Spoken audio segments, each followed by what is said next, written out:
Gigs like this really help. Going to see students a lot, and students are very interactive, so when we go out to the clubs, we like to try and tell them to come to our Facebook pages or whatever and get some free downloads, some videos or whatever. Do you know what I mean? So it's social interaction is important to us. Yeah. You didn't go to uni, but at our uni we have lots of music production students there, like want to be DJs, stuff like that. What kind of advice would both of you give to students that want to follow their path? Probably just keep producing and just like don't be told what to do, just do your thing. Definitely.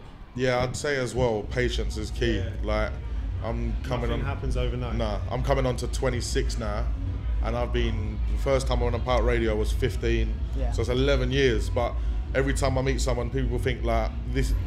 Because they've just met me in music, they think, oh, I'm new to it. But it's not. Patience is key. Like, you might be at uni, you like do your 3 years. It might take 10 years after that, but if you're good enough and you want it enough, stick at it, because it will happen. Well, cheers, fellas, and good luck with your set tonight. Big up. Out at the Southampton crew, Solon, Dunno, Madge, Jacob Blunt.